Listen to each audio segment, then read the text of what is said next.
What a Strange Little Colt. Written by Linwood.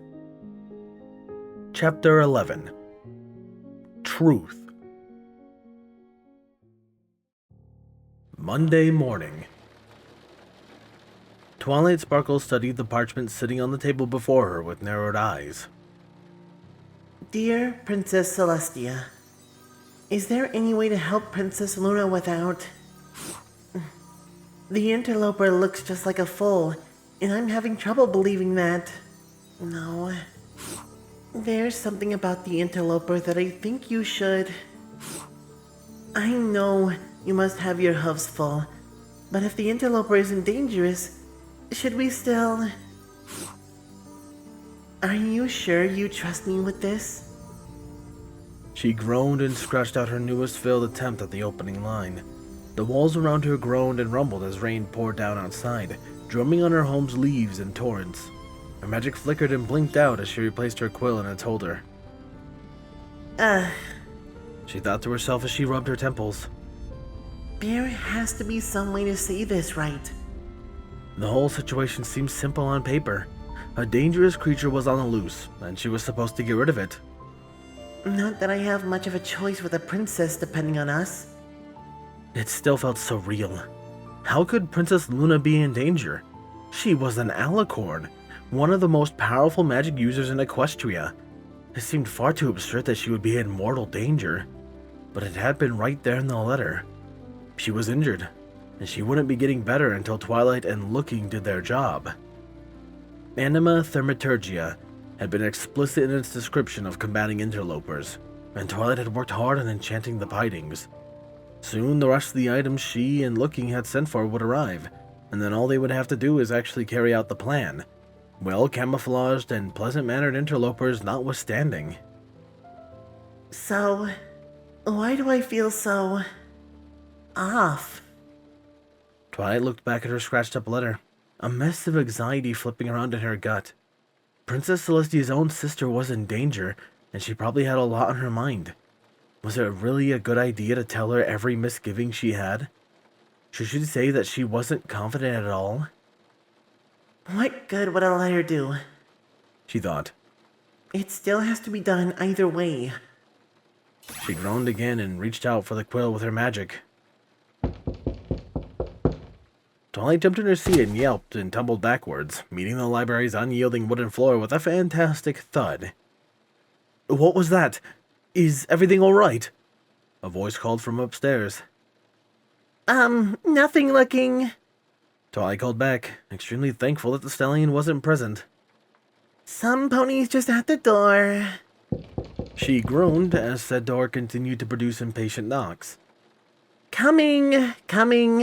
Just hold on, you darned. She yanked the door open and instantly was buffeted by a blast of freezing rain. It blew around the hooded pony standing in the doorway with ease, but didn't wait until stumbling her way inside. Twilight slammed her front door shut the moment she was able to, and the howling rainstorm outside was relegated to a faraway grumble. The mare wiped her hooves free of the mud on the welcome mat, and used her wings to clumsily maneuver a simple box off her back and onto the ground. Then she drew her rain-slick poncho's hood back and shook out her pale yellow mane, sending water droplets everywhere. Twilight cringed. The books! Woof. Derpy said, giving Twilight the wall of her right a wide, thankful smile. That's one heck of a storm out there. The weather team really went all out with this one. The librarian eyed the inconspicuous brown package. To be perfectly honest, I didn't expect it to arrive until after the storm. Well, it was marked urgent, and us mail mares know that's no joke, especially when it's got a fancy stamp. She tapped the red mark on the top of the package, inked right beside the address. I hope to hear right away. Well, thank you for going to the trouble. Twilight gave her a frazzled but thankful smile. Her horn lit and she lifted the box, levitating it behind her in a smooth, orderly arc, and setting it where she knew the table would be. The mailmare stood ramrod straight and saluted and stuck out her tongue. Shine or rain, we always deliver. Well, time you get back at it. She tugged her hood back over her head, turned, and walked headfirst into the wall. Where did that come from? Twilight pulled the front door open, gritting her teeth and turning her head away from the rain and growling wind. Over here, Derpy. The Vegas closed one eye carefully and ventured through the doorway and out into the cold before turning to give Twilight a wave and a smile that seemed entirely too friendly for a mare about to walk through a thunderstorm. Then she was gone. Shivers racked her body for a moment as the unicorn shoved the door closed, eager to return to the library to a more bearable state of muffled but frantic rhythmless tapping and slowly returning warmth. That's better.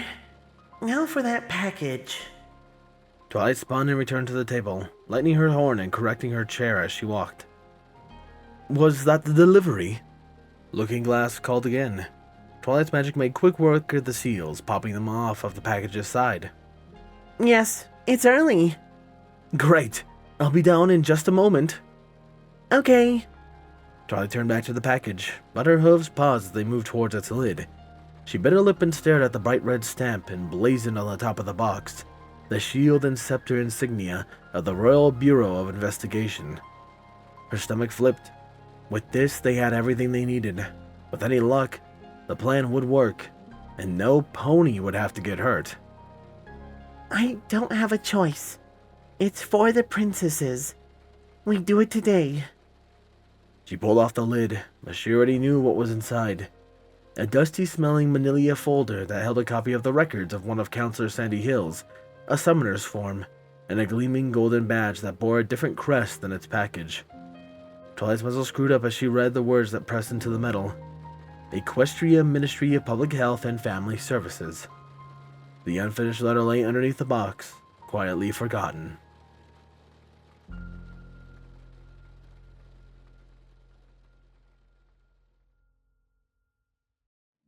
For a split second, a pale yet incredibly bright light flooded the room, followed by an echoing bone-shackling crack of thunder.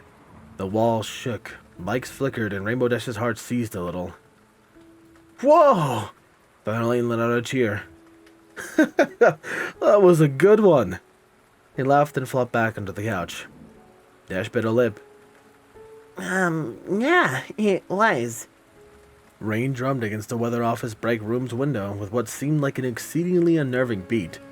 Try as she might, she just couldn't find it in herself to sit down. This sucks, though. I hate emergency storm duty. The stallion rolled over onto his stomach, his chin resting on one of the couch's questionably clean cushions. It's so dumb. You really think this is some ever-free squall? We spent forever building this storm. That's not gonna go haywire. Rainbow began to walk back and forth in front of the window, only half listening to her coworker as he continued to complain. For Celestia's sake, I'd rather be running Forest Patrol instead of this. And it looks like you've got somewhere you'd rather be too. Huh? Rainbow blinked. Oh, it's Gabe. I'm a little stressed. Then Lane sat up and leaned forward, looking attentive. Oh, that kid of yours. What about him? He raised an indignant eyebrow. I've told you, dude. He's not my kid, but it's just... Rainbow looked out the window, even though there wasn't much to see except dark roofs and heavy rain. He doesn't have a great track record with lightning. A bolt lit up the sky as if to punctuate her point, casting the thatched rooftops in stark shadows. The window rattled with its boom. Thunderlane whistled. We really charged this one, huh? And hey, didn't you say he'd be alright? Yeah, but he dove off a freaking cloud the last time he heard thunder. He had seemed so confident before she took him into school, even as the first droplets began to fall.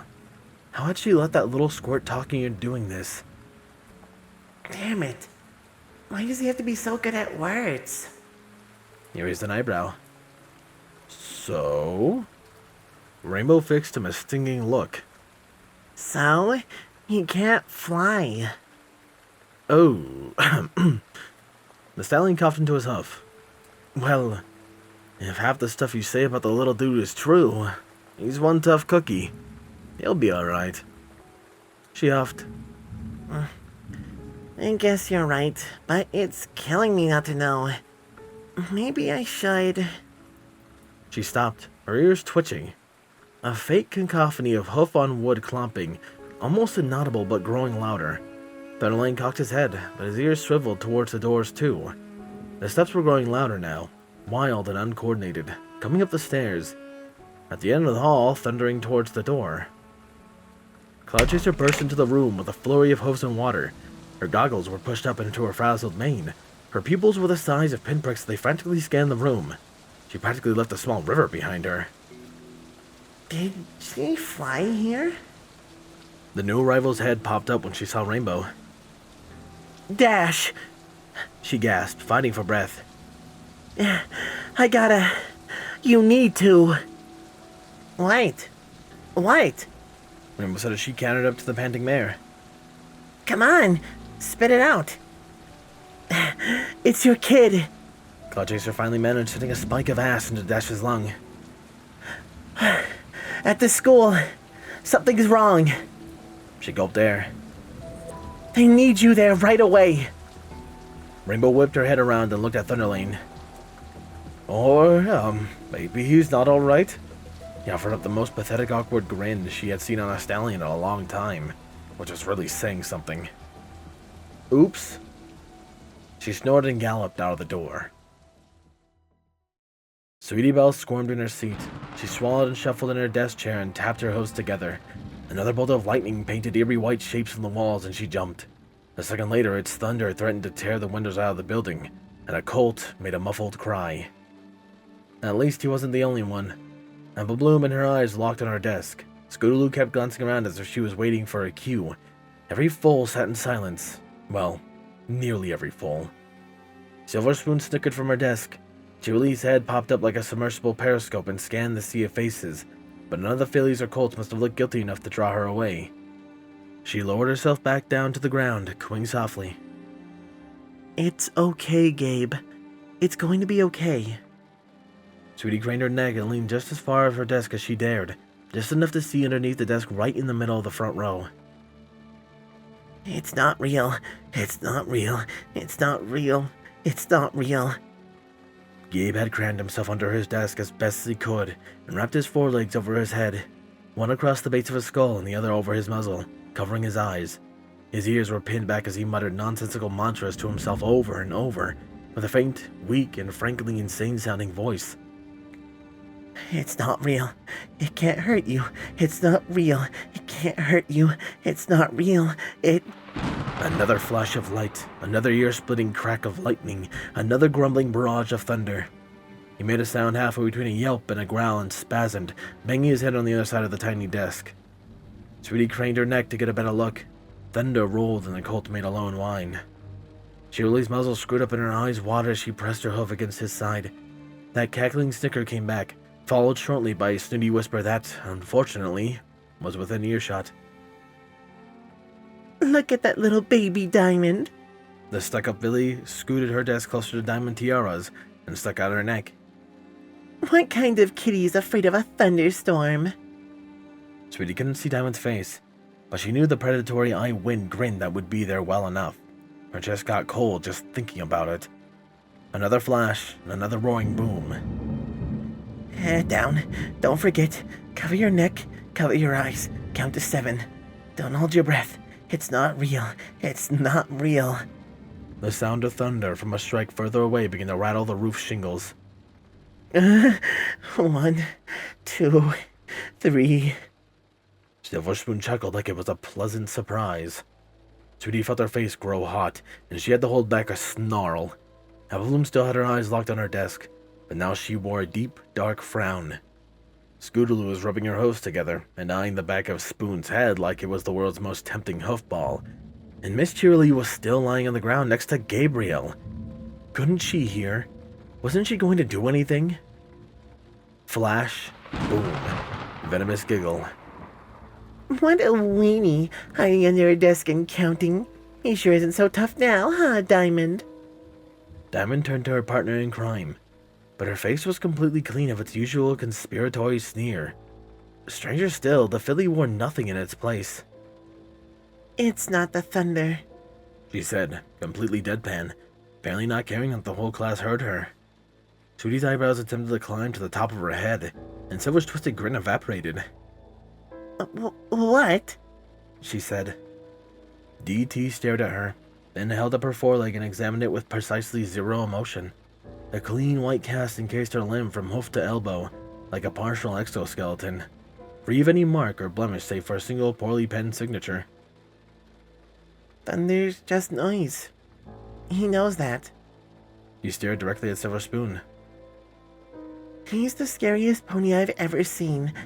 So what's so horrible that can make him do that, huh? What's he so really afraid of? Silver opened her mouth as if to respond, but no words came. The rain pounded on the roof, and Miss Shirley made shushing sounds from the floor. Flash, boom. Sweetie Belle heard the Colt groan through his tightly grit teeth. Stay calm. Stay calm. Stay calm.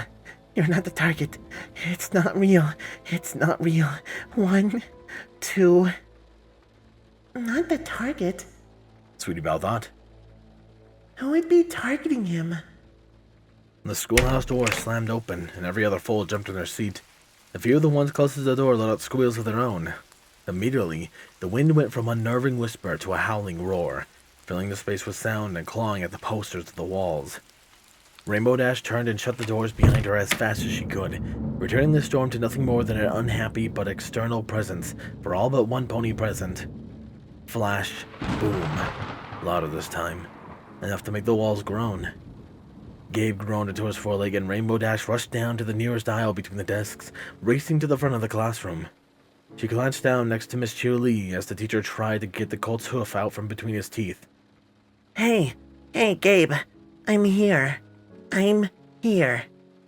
The Colt didn't do anything but keep his eyes squeezed shut, so the sopping wet Pegasus mare reached out with a hoof and placed it on his shoulder. Kid, can you hear me? The Colt opened his eyes for the briefest moment, passing his vision over Rainbow for a split second before squeezing them shut again. Rainbow. Yeah, it's me. Flash, boom. Sweetie swore she felt the whole building shudder. Gah! The Colt cried out again. It's not real. It's not real. Cover your neck. Cover your eyes. Count to 7. Rainbow, He grunted and bit his lip, keeping his eyes closed. I'm sorry. I just... Sorry. It's alright, dude. I'm not angry. Don't worry about it. She wrapped her hoof around his, and he held it to his face over his eyes. Rainbow scooted closer. You wanna go home, dude? Where it'll be quieter? Could you do that?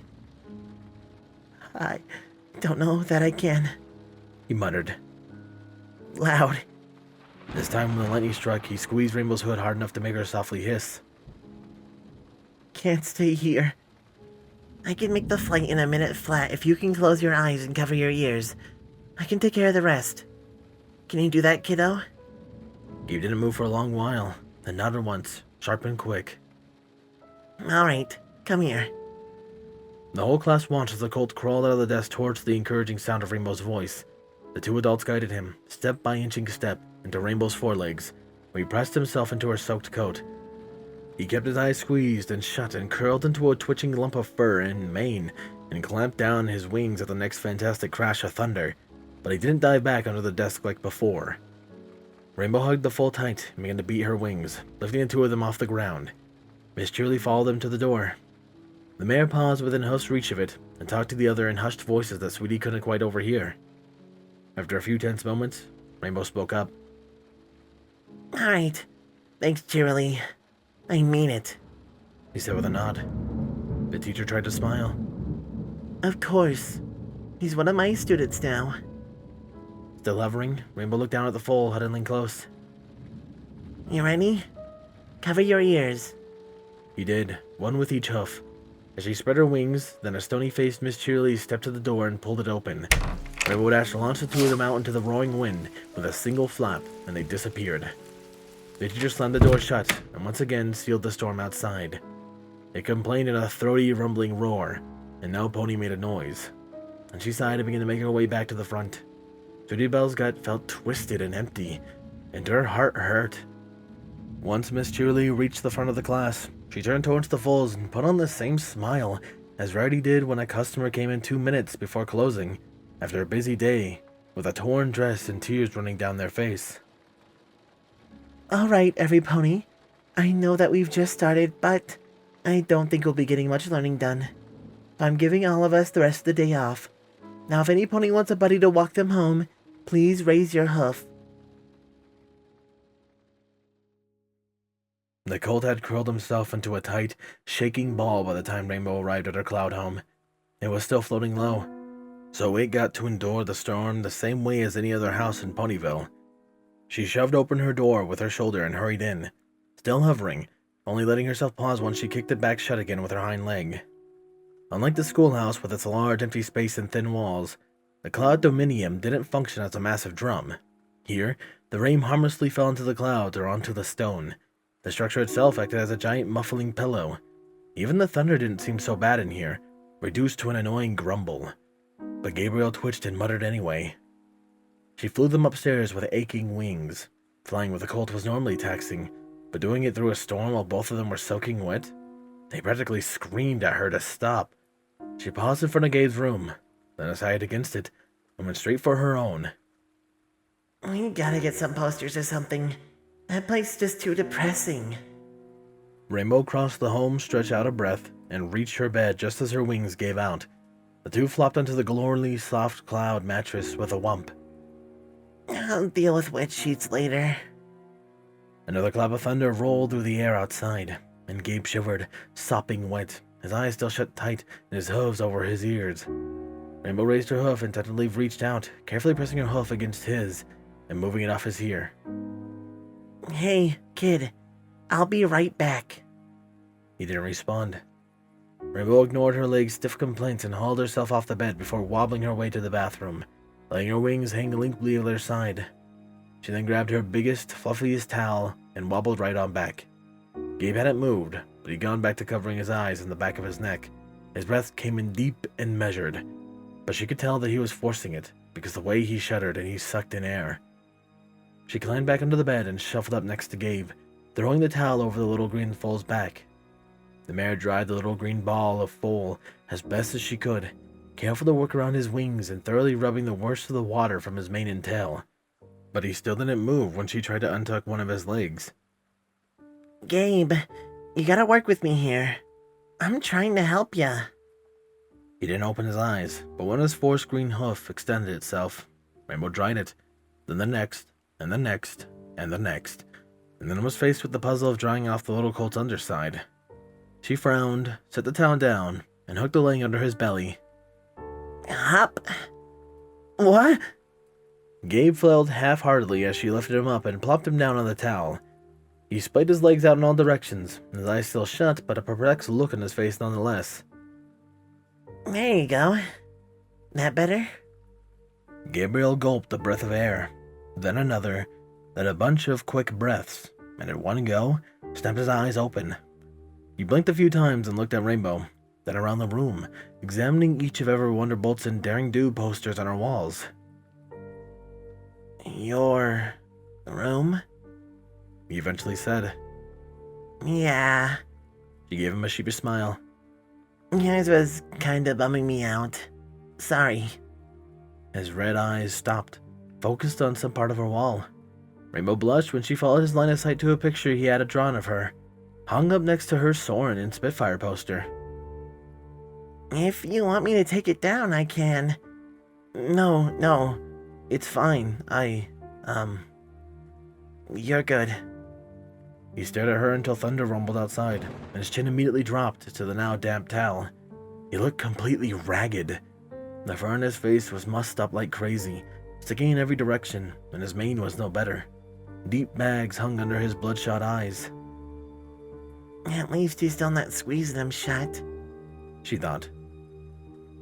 You don't. Sorry, Rainbow, he said, mumbling to the sheets.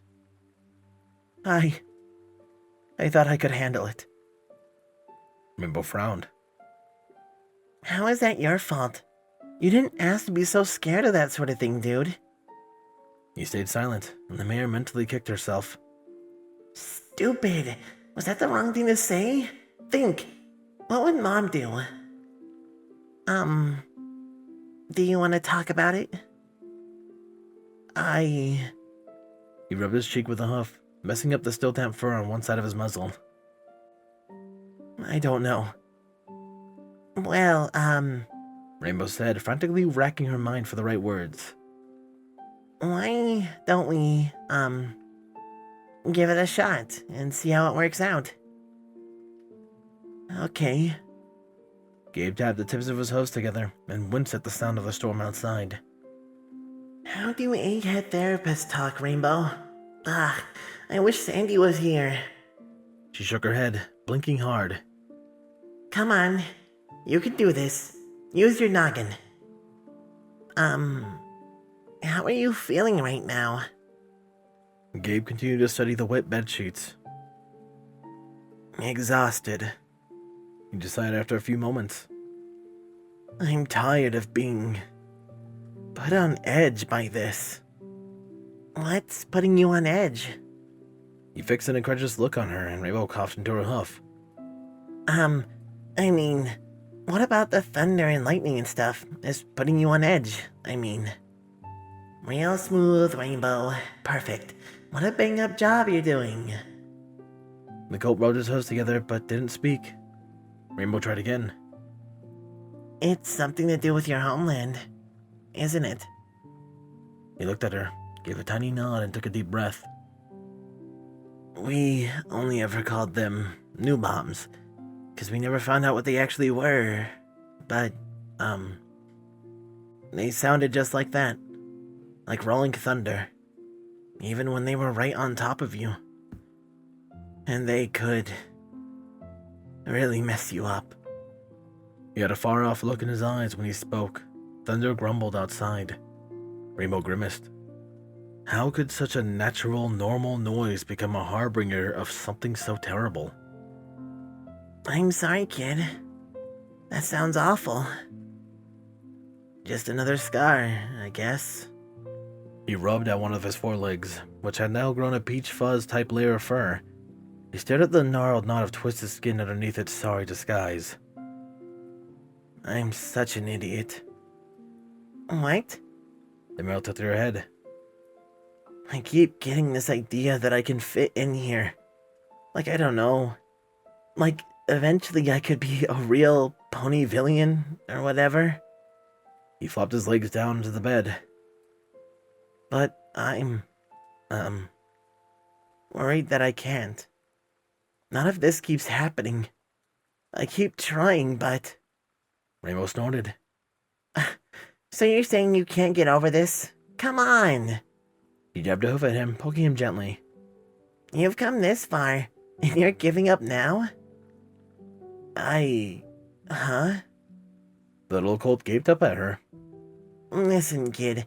If this is any pony's fault, it's mine. I'm the one who got put in charge of you, and I'm the one who's been screwing that up, not you. So you better not just tap out. What? Gabe frowned. How have you been screwing up? She fixed a flat look on him. On my very first day, I made you jump off a cloud trying to impress you. Oh, right. And I really shouldn't have let you go to school. Rainbow looked down and bit her cheek. Dude, if I'm being honest with you, your counselor was the one who convinced me to take the job. She huffed. I didn't even want it at first. I never even thought about having a kid. So, what changed? You're a pretty tough dude. She smiled a little. You've gone through a lot, and you're still here. How can I not like somebody with a fighting spirit like that? The smile grew to a grin. Even if it does mean you can be a smartass sometimes. He huffed a not entirely mirthless laugh. I've just been in the right place at the right time, long enough to still be around. It's mostly dumb luck. Life is mostly dumb luck, but Come on, Rainbow. Get your shit together. Use your words. I wanted to be in your corner, you know? I do like you need some pony holding him back so he doesn't beat every pony else. Her eyes instantly winced at her incredibly poor choice of words. I mean, to give every pony else a chance. Nice one, Rainbow. Well done. Instead of getting upset or annoyed, Gabe actually laughed. No, it's alright. I get what you're trying to say, and thanks. It feels good to have somebody in my corner. Real good. Those final 2 words filled Rainbow's chest with a feeling she couldn't describe, and she swept the foal into a tight hug. My ribs. She set him down in a tangle of limbs. Oh, shut it. It wasn't that bad. He smirked at her. Rainbow's ears swiveled to her room's shuttered windows and grinned. Hey, kid. You hear that? Hear what? He turned towards the windows. Rain? Rain and nothing else? She could practically see the light of spark to life behind his big brown eyes. Oh. Sounds like the storm finally burned itself out. She grinned. Nothing but water from now on. A lot of water. Ah, what a relief. The Colt flopped onto his side. Also, you smell like a wet dog. Just means I get the first shower, kiddo. She gave him a bump with her wing and promptly stumbled off her bed, landing in a heap. I meant to do that. Yeah, I could tell you rehearsed. The mare smirked. Whatever. Ding dong. Gabe, can you get that? Rainbow shouted from the bathroom. Why did somebody have to show up now? It was still pouring after all. What were they, crazy? Well, they were crazy loud knockers. Gabe, you little... Yeah, I got it. Hang on a fucking second. She heard his hooves clatter past the bathroom door and down the stairs. Hopefully it'd just be Derpy with the mail or something, and she wouldn't have to leave the perfect comfort that was a warm shower right after being freezing cold and soaking wet. Rainbow! Of course. Why not? You had better get down here. The Pegasus growled and stepped out of her bath, grabbing the nearest towel and giving herself a speedy dry-off. She trotted out of the bathroom door a few minutes later, feeling both refreshed and intensely annoyed. Alright, what's got you so riled? Oh. Twilight Sparkle, Sandy Hills, and a black and white unicorn stallion with a cutie mark of a magnifying glass over a book that Rainbow had never seen were all dripping rainwater in the middle of her foyer, next to Gabe. Is that the guy Twilight mentioned was staying with her? Hello, Rainbow, Sandy said, without her usual gentle confidence. She and Twilight both seemed extremely nervous for some reason, and the look on the newcomer's face put a funny feeling in her stomach. Something wasn't right. Hey, Sandy. Hey, Twi. Rainbow said cautiously. What's up? The stranger stepped forward and flashed a very shiny, very golden, very official-looking badge. Miss Dash, my name is Looking Glass. I'm with the Equestrian Ministry of Public Health and Family Services. Your charge of his personal counselor has been summoned to the Canterlot office immediately. They are to have an official appraisal this afternoon. Twilight gave her the most embarrassed, sheepish grin Rainbow had ever seen. Surprise? Pony feathers.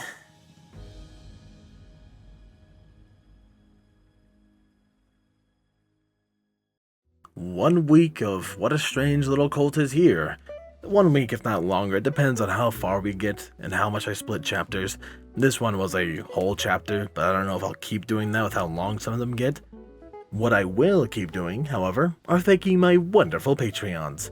Thank you, Chase Lemaster, Jason, Squall, Windfeather, Lunar Gaze, A Day of Night, Starlight Blaze, Hyperlink, Nightingale, Redeemer of Dark, and Dreamless Portal. My tier 2s, Captain Blueshadow, The Animated Ghost, Solus, HK4, K Texture, Sword Brother and Mordred, Nocturne, DJMX 2000, Papa Linen, Ken Panzer, Elemental Wolf, and High Wolf King. And of course a large thank you to my Titan tiers, User 1842, Dark Guardian, Danish Dash, and Maverick. And of course, a large thank you to Silent Titan. I appreciate every single one of you. Thank you so much for your support. It means a ton to me. That aside, however, this has been Firehearth. Have a wonderful day.